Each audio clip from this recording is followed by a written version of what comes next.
Let's talk about how the Ascended Masters communicate with us. And it's very important to understand that they communicate in many different ways and through many different people. If you look back at history, you can see that many artists, many writers have been inspired by the Ascended Masters to bring forth books or new ideas. But many people in all walks of life have been inspired by the Ascended Masters to bring forth some idea. Maybe some person brought forth one idea in a lifetime, but it helped bring a certain area of society forward. And this is one way they communicate. So we might say that the Ascended Masters are in the spiritual realm, and they have a number of ideas that they want to release that can bring the earth forward. As I've said before, the goal of the Masters is to change the earth from being an unnatural planet like it is right now to becoming a natural planet, where we overcome all of the limitations and problems we see. And so the Masters have all of these ideas that they want to release. But they can't just drop ideas from the sky. There has to be some people who are able and willing to receive those ideas.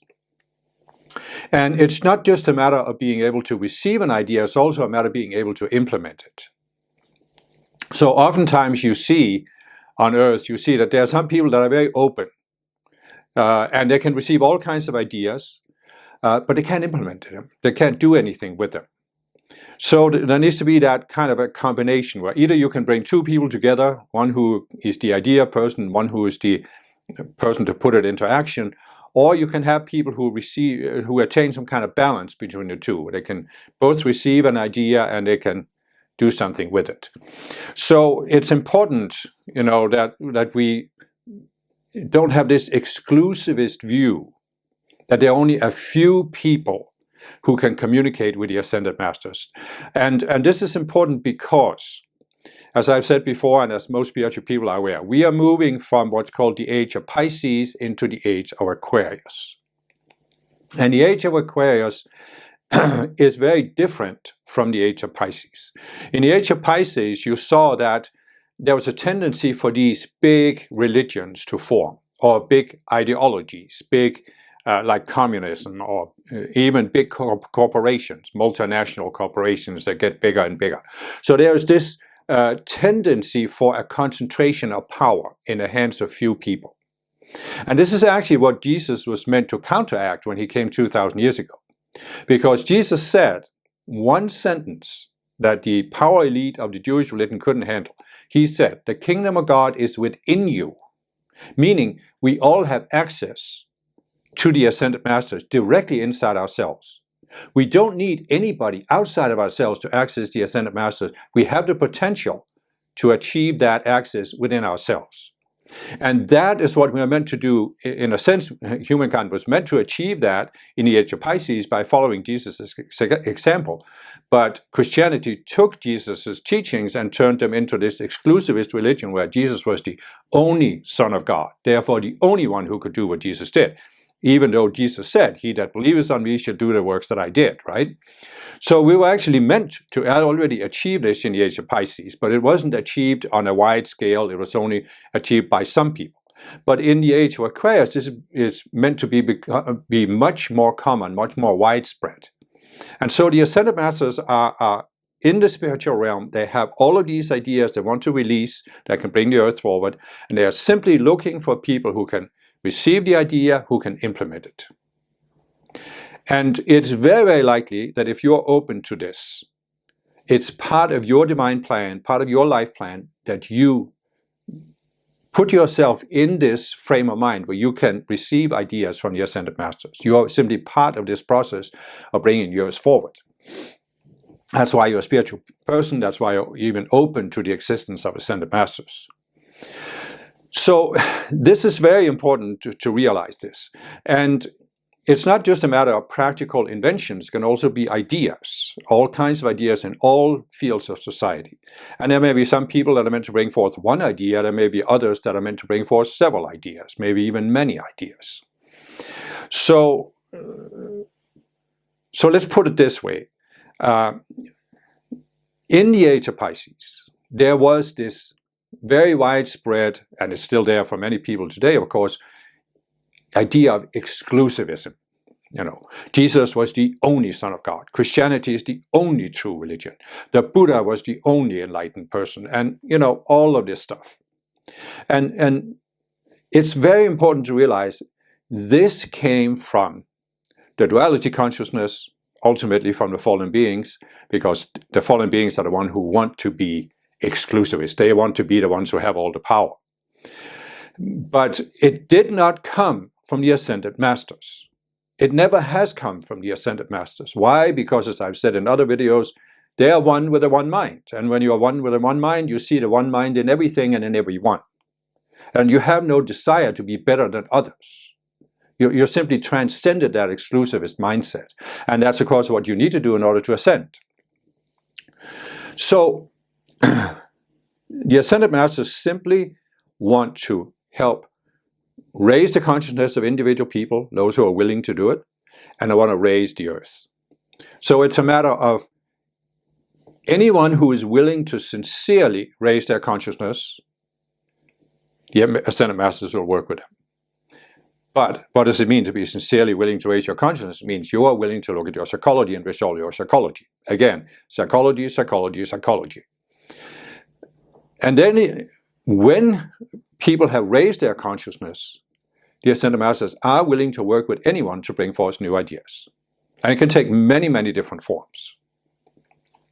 It can simply be, as I said, you bring forth an invention, you bring forth an idea. It can also be, as I said in the last video, about what you can do for the Ascended Masters. You spread ideas. And it may not be Ascended Master teaching, it could be certain ideas in certain areas of society.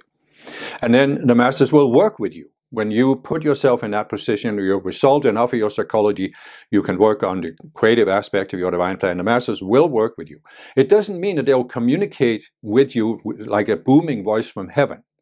It's very important to realize that most of the communication we get from the Ascended Masters is this still small voice within our intuition. And often it's not words, it's just a sense, a certain vibration, a certain frame of reference. Ah, yes. This is the way it is. You have this inner knowing. I have many times in my life, I've never been afraid to make decisions. But many times, these decisions are not made with the outer mind. They just come from within. You just feel a certain shift. And, oh yeah, this is what I'm going to do. So you're not sitting there analyzing with the outer linear mind. It's just intuitive. It comes to you. Yes, okay, it's time to do this. And so this is what it means, that the Masters can communicate through many different people in many different ways. Now, there has been, for the last 100 years or so, a different way that the Masters have communicated. And it's by training somebody to take spoken messages from the Ascended Masters. And I want to talk a little bit about this phenomenon because it can be very valuable for you to start studying some of these teachings that were brought forth this way, because it can help you attain your own inner sense of connection to the Ascended Masters. And in this respect, there are two things that are really important to understand. Number one is the law of free will. The Ascended Masters have, as I've explained before, in the last 100 years, they've sort of stepped forward publicly. And they have given these teachings that they are Ascended Masters, they are spiritual teachers, and they have given forth direct teachings that people can read and study and listen to. But they don't do this in an undeniable way. In other words, it's not that the Masters suddenly appear in the sky and they speak with a booming voice from heaven and it's an undeniable manifestation that here's something supernatural going on. Because as the law of free will is right now on Earth, which is based on the level of the collective consciousness, there is a principle that must be maintained, and it's called plausible deniability. In other words, the Masters cannot give us, they're not allowed to give us any proof that they exist. It has to be possible for people to deny the existence of Ascended Masters, to deny that somebody can be a messenger, can speak, that the masters can speak through that person. It has to be easy to deny this. So this is one important principle to keep in mind. The other thing is that, and this is something it took me a while to grasp, and I've seen many Ascended Master students who they have trouble grasping this. And it is that the Masters are in a fundamentally different state of consciousness than we are. Much, much higher. They don't have any of the selfishness and self-centeredness. And I'm not trying to say this to blame anybody, right? Because we can't do anything than what we're doing. So take myself. I was in my mid-20s when I heard about the concept of Ascended Masters. And at the time, I had a certain level of consciousness. I had a certain understanding of the spiritual path, and I had certain illusions, certain images, of what the spiritual realm was about, what the spiritual path was about. And naturally, when I heard about Ascended Masters, I projected that onto the Masters. So you think about how many of us grown up, we have been affected by one religion, a specific religion. In my case, it was Christianity. And what do they portray? They portray this image of the wish-fulfilling God up there in the sky. And it's difficult when you come from a certain background not to transfer that image to the Ascended Masters. So you think, oh yeah, the Masters are up there and they're supposed to give me what I want. Or you have a certain view of life and you want the Masters to validate that view. And I've seen this over and over again, both in myself and many other people. You're always hoping for the Masters to validate your view of life and your view of yourself. That I'm a good person. I'm a special person, or I have something special to do. That's very important to do. Or that you have a certain view that you matter. You are an important person. And you want the Ascended Masters to sort of validate that view, to recognize you as being someone important. I had that need myself when I first heard about Ascended Masters. I've seen it in many other people. So it's important to begin to grasp, at least, and that's why I'm saying it at this point when we talk about how the Masters communicate with us, that the Masters are completely above this.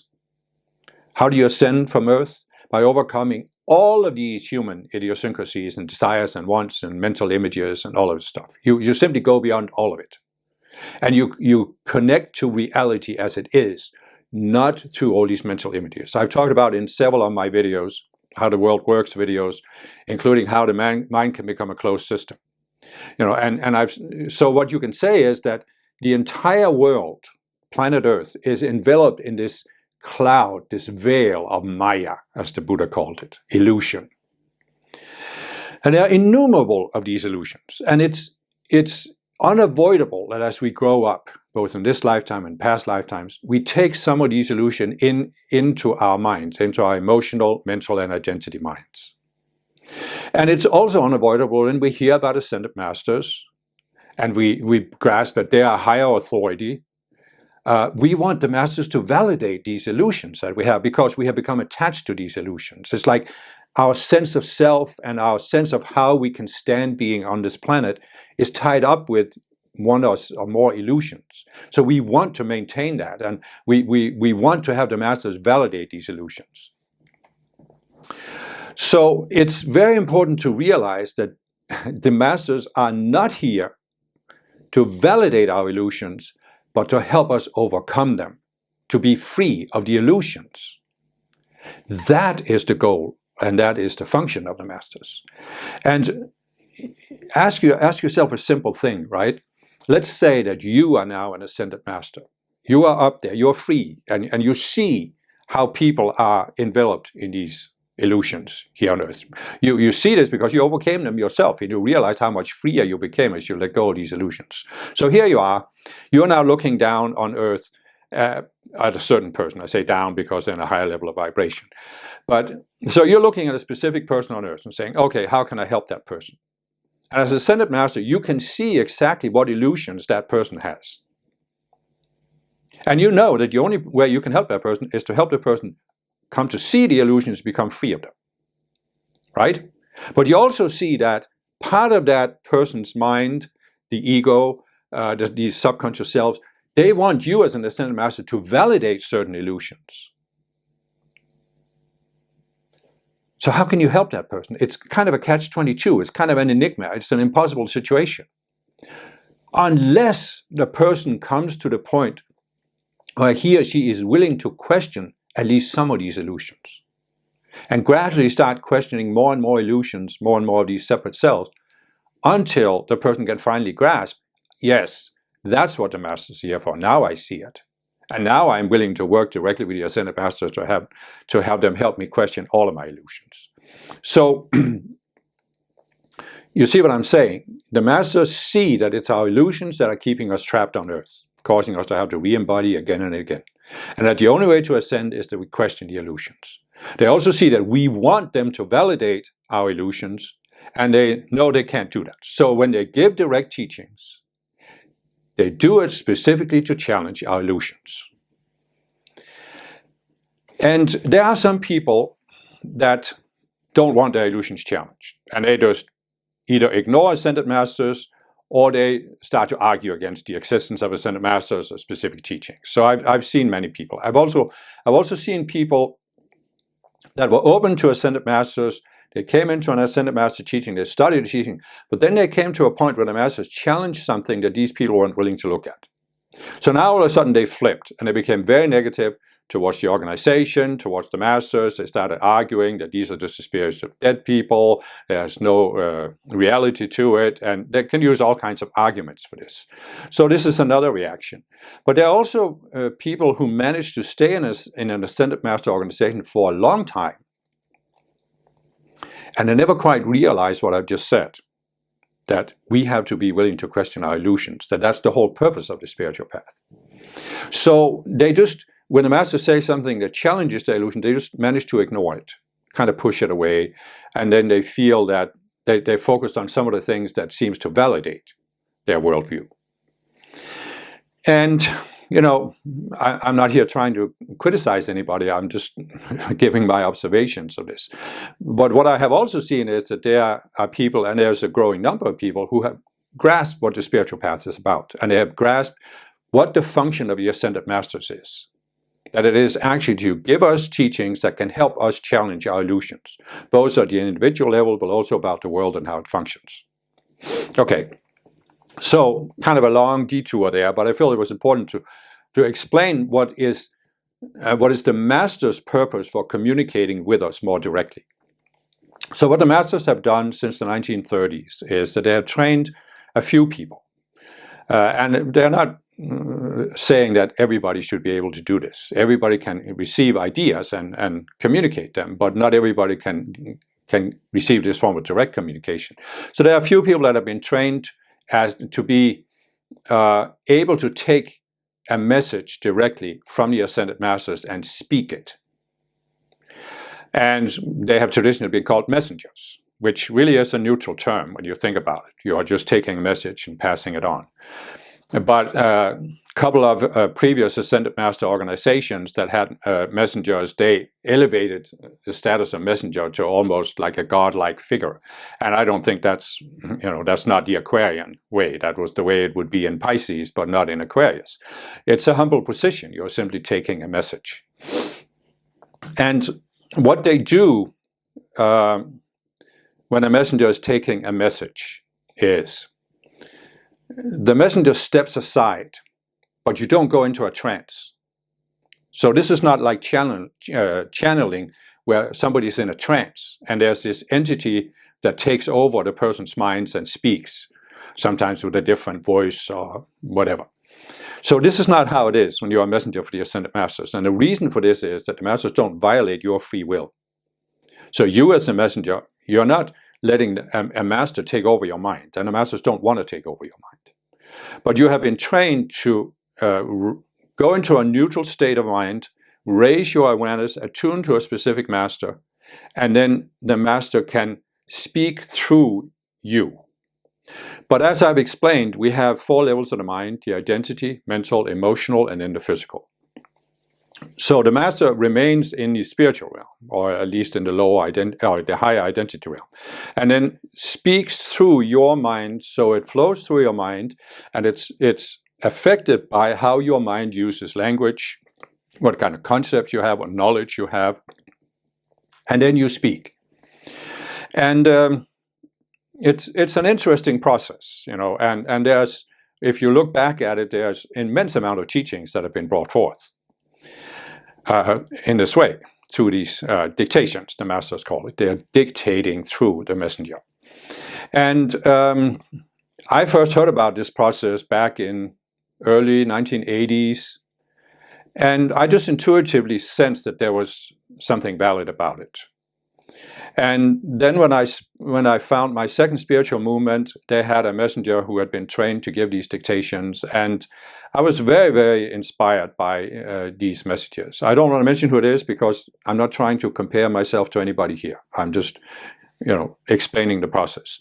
So I was a member of this organization for a good 15 years, and I lived near the headquarters of the organization. I participated in a lot of conferences where the messenger would be on stage and the master would be speaking through the messenger.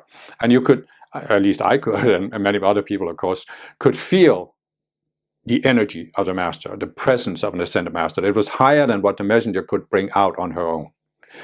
And I sat there and I learned over the years to recognize this, the different vibrations of the different masters. They often have a different way of speaking, but beyond that, they have a different energetic signature.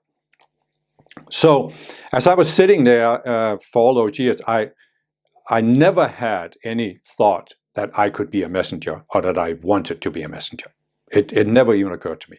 I always thought the messenger that was there was doing a very good job and took some really high, very powerful dictations, very profound contents, and it just never occurred to me. But then this messenger got ill, retired in 1997, and I sort of, the movement went through kind of an upheaval. There was a certain power struggle, leadership, and I just didn't feel I was part of it. So I moved away from the headquarters, and for several years I was sort of gradually just fading out. And then in 2002, I had all along, for several years before this happened, I had grasped this idea that we are meant to establish our own personal connection to the Ascended Masters. And I had been working on doing that. And I actually came to a point in 2001, it was on my birthday, and I had some pictures of Jesus and Saint Germain, 2 Ascended Masters, in my office. And without really thinking about it, I suddenly looked at the masters, the pictures, and I felt I connected to them. And I said, I want more. I want a more direct connection with you. I want to serve you in a more direct way.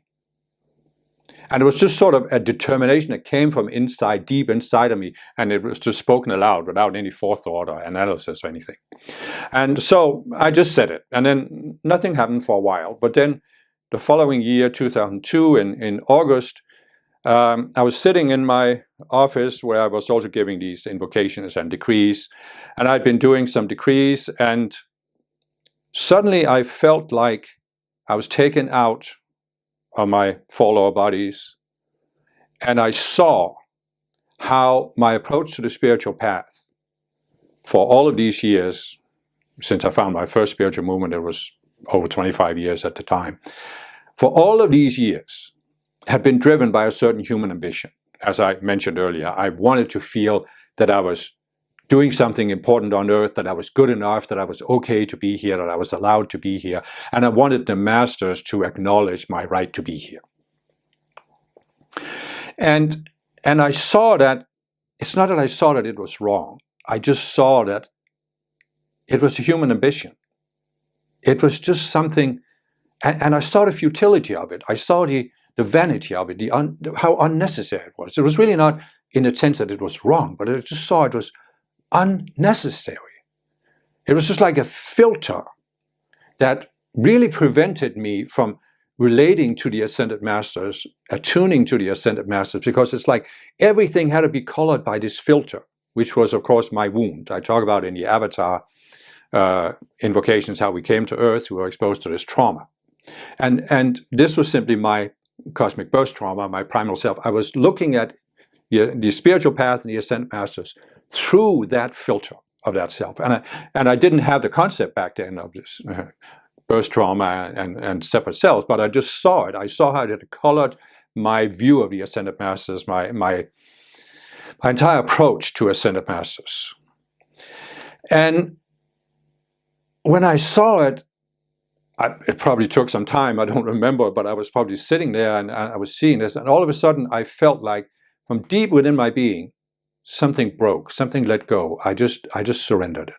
I let go of the whole thing. All of this ambition, being acknowledged, being special, of doing something special on the earth.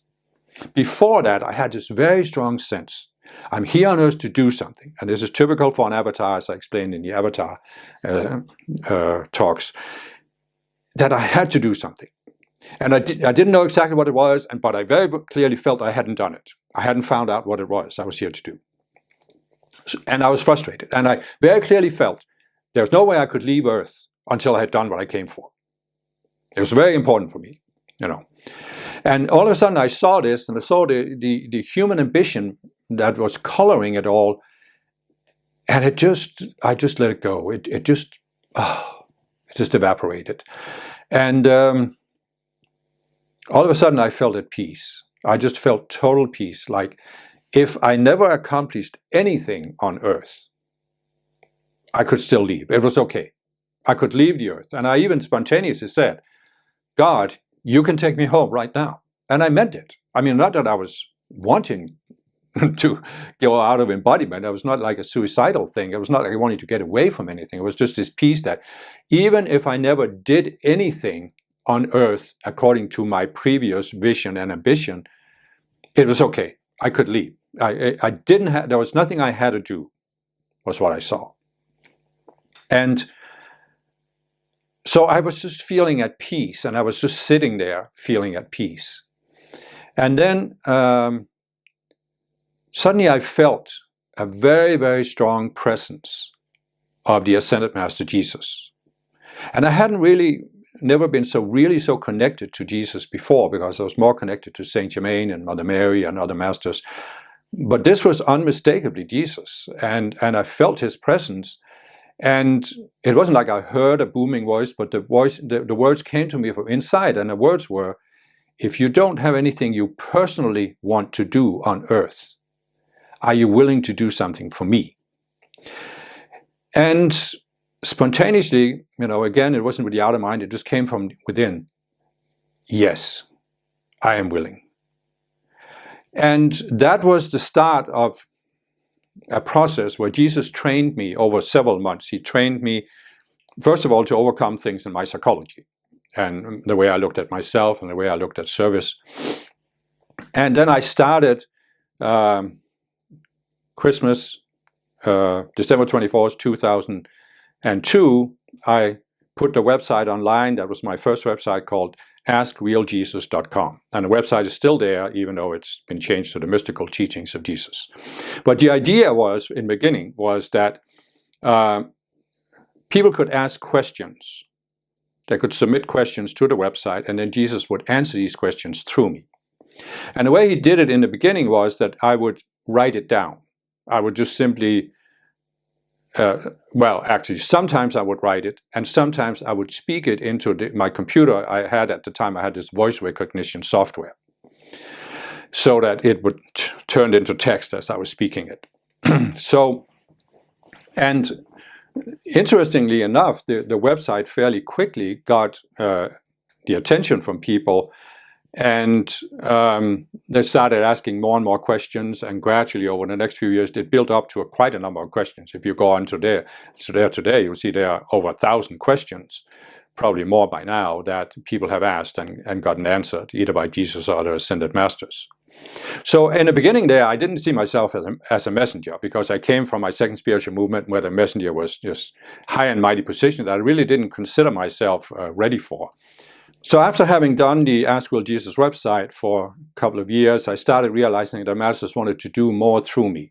They wanted to give more these direct dictations where, they are speaking through me.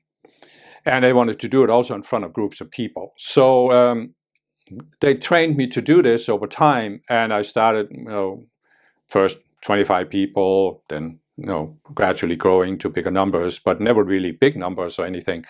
And I've been doing that ever since, so since then I have taken way over 1,000 of these dictations. You can find them on the website called ascendedmasterlight.com. And the reason why I'm bringing this up is, of course, because this is my role. This is part of my divine plan, to be a messenger for the Ascended Masters, even though I never had the personal ambition to do it. And I think that's important, because if I'd had a personal ambition, it might have colored the way I was doing it. Because what's the most important thing about being a messenger is to be neutral as you can possibly be.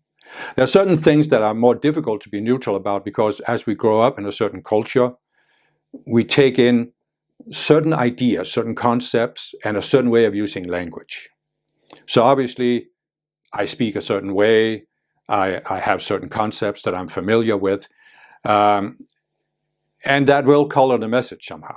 I couldn't take a message for Sub-Saharan Africa because I haven't embodied there. I don't really know how they look at life there. So there's limitations. I couldn't take a message about brain surgery, for example, because I know nothing about it. So there are some limitations there, but that's actually, again, this is part of the whole plausible deniability. And you can say, well, okay, what's special about you? But I think the idea is, number one, there isn't anything special about me, and that's exactly the way it needs to be in the Aquarian age. Because I don't want you, and the Masters don't want you, to look at me as I'm some kind of elevated person that can do something nobody else can do. They want you to realize that what I have done, I have walked the spiritual path, and I have come to a point where I have overcome enough of my psychology that I could start working on the creative phase of my divine plan, where I'm working more directly with the Ascended Masters. And you can do the same. It doesn't mean that you will take spoken dictations the way I do, because that's kind of a specialized, but I'm not saying it couldn't mean that, because obviously there could be more than one messenger that the Masters would work with. People from other areas of the planet, people who have experience with certain areas of life where they can bring forth messages. But I think for most people, it'll be that you don't stand there and say, I am the Ascended Master so-and-so, and speak, but you bring forth the ideas and you can then spread them in society or implement them. So the reason why I'm tying this into my personal story is, first of all, of course, this is one of the ways that the Ascended Masters are communicating with us, these spoken dictations. But the other is that the process that I have followed to come to a point where I'm doing what I'm doing can inspire you to follow your own process to come to the point where you can do what's in your divine plan that you do for the Ascended Masters, and how you let the Masters communicate through you by giving you ideas. And, how do you do it? I mean, as I've said, you follow the spiritual path, but you also look at yourself. You look at your own ambitions, you look at your own, what is it you want the Masters to validate? What are you hoping for, that the Masters should validate and affirm? And then you realize this comes from one of these subconscious selves. And then you use the Master's teachings. They've given numerous teachings on this to me. And you go after it. And you find what it is until you come and you see your human ambition. Just like I described, that I saw my human ambition, how it had colored my spiritual path up until that point. And you keep working on this until you too can let it go. And it's not with the outer mind you're forcing it. You have to work with it until it spontaneously comes from within. You let it go. And that's when you can really start working with the Ascended Masters. And as I said in the beginning, there's the Aquarian age and the Piscean age. And in the Piscean age, there was much more this exclusivist mindset, Only a few people are worthy to communicate with God or the Ascended Masters. But in the Aquarian age, Tens of thousands, if not millions of people are worthy and ready to communicate with the Ascended Masters in some way. In some way. And you just need to discover what it is for you. But in order to do that, you have to get beyond that human ambition where there's something you want to do. And it's often, if you're an avatar, it's to give you the sense you've done something worthwhile or important on Earth, or it's to compensate for your birth trauma, this wound that you received when you first came to Earth. And it's only when you get beyond this that you really can start working with the Masters. Because as I said, they're in this bind. The Ascended Masters are in a bind because they're dedicated to your growth. And they know that if they validate your illusions, you will be trapped in those illusions for the rest of your life. And then you cannot fulfill your divine plan. So they cannot validate your illusions. And the Ascended Masters, the real Ascended Masters, will not validate your illusions. It's extremely important to begin to contemplate this if you really want to work with the Masters. And in that context, it's necessary to realize that there are other spiritual beings who are doing channeling, who are bringing forth these messages. And as I've explained in many of my videos, there's the emotional realm, the mental realm, and the identity realm. And there are beings in all of these three realms who are wanting to communicate with people on Earth to get their attention, to get their energy.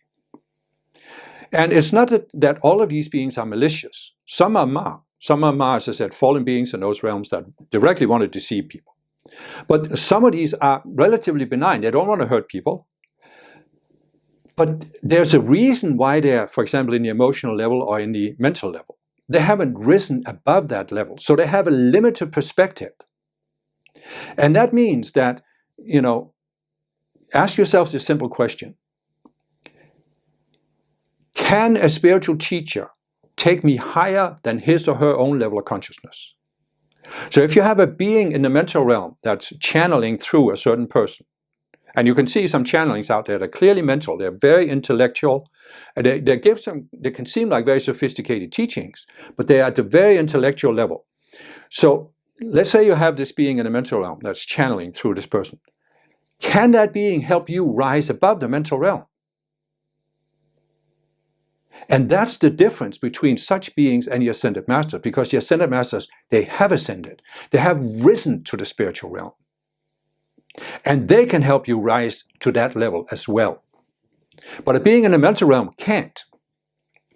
So you have all of these channelings out there. You even have some beings in the mental realm and the lower identity realm that use Ascended Master names and claim to be Ascended Masters.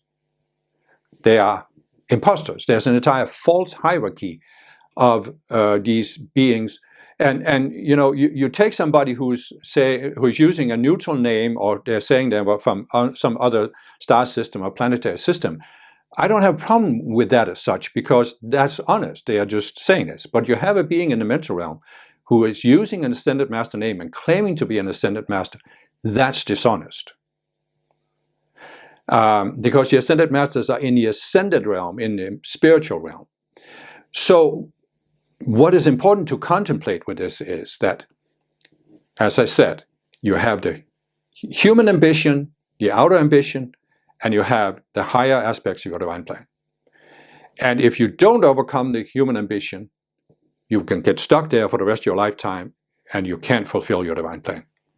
And what these beings in the identity, mental, and emotional realm will do, they will seek to validate your illusions, so that you don't have to give them up. You don't have to go beyond them. And I've seen people get stuck in this, and I've seen people who've been stuck in it for a long time, where they actually thought that they were working with the Ascended Masters, and the Ascended Masters were validating their illusions, their view that they were important, that they were doing something important. And in my experience, you can't say anything to such people. There's nothing you could say. And I don't have a desire to say anything. That's up to them what they want to do. I don't have a desire to tell you what to do either. I'm just giving you my experience, my insight, my background. And of course, you can come up with all kinds of arguments. You can say, How do you know you are working with the real Ascended Masters? And I've told you some of the reasons why I know. And I also know because I sense their energy. I mean, it's so much higher than mine. And I also sense they have no intention of manipulating me, or forcing others through me. The masters don't take energy from me. Sometimes I take a dictation, I'm standing up, projecting my voice for over an hour, and I feel energized after. There can be a certain physical effect of it, standing up for so long, but still. So I know the masters are not taking energy from me. But of course, that means nothing to you. What means something to you is that you need to tune in, use your intuition. How does it resonate with you? How do the messages that are coming through me, how do they resonate with you? And are they useful to you? Do they explain something that you haven't been able to find explanations for anywhere else? Do they give you practical tools that can help you grow spiritually? Then you use it. And if you don't, it doesn't resonate with you, then hopefully you find something else that does, and that does help you. I mean, I don't have any need to convince you of anything, or to convert you, or to get you to follow me. I don't, need your energy. I don't need your money, because there is enough money coming in from my books and the events I put on that I can survive. And so I'm not trying to convince you of anything. I'm not trying to make you believe in anything. You simply have to use your intuition and say, okay, is it useful? Check out the website, as I said, ascendedmasterlight.com, and the other websites I have. There's links to all of them, and see whether it works for you. And then go from there. See where it takes you. But I would say, based on my own experience, I would say one very, very important thing. I can only be myself, and I can only be the person I am. And I have long ago given up this idea that there's a certain image I should live up to as a spiritual teacher or as a messenger for the Ascended Masters. So I've given that up a long time ago. But the way I am will have a certain reaction in you, depending on your psychology, your background. And the only thing I would say is, if you have watched this video to this point, you must have a tie to the Ascended Masters. So make sure one thing is that you don't let me turn you away from the Ascended Masters. As I said, I can only be who I am. But the Ascended Masters are much more. They're much more than any person. There's nobody on earth who could represent the Ascended Masters. So, look beyond the messenger. You have the old saying, don't shoot the messenger, but what I'm saying is, look beyond the messenger, because the masters are more. On the other hand, you also have to say, again, plausible deniability. The messenger has to be whoever that person is. And, some people like it and some people don't, and, that's fine. That's part of the plausible deniability. So that's really all that's coming through right now. And but the important thing for you is, the Ascended Masters, your personal relationship with the Ascended Masters. I can't facilitate that relationship, and I can't stop it, unless you use me as an excuse to stop it. But what I hopefully have been used to do by the Ascended Masters is bring forth enough teachings that there will be something that resonates with you, something that can help you take the next steps on your personal path until you come to that point, as I said, where you have resolved enough psychology, enough of these human ambitions, you can start working directly with the Ascended Masters. And that's essentially, I have been aware of this from the beginning. My goal is to make myself not needed, to help people get to a point where they have enough contact with the Ascended Masters that they don't need me. And if I can do that, then I've fulfilled my job. I've done my job. So I hope that you can find a way to look beyond the outer things, tune into the Ascended Masters, experience in your heart what's your next step.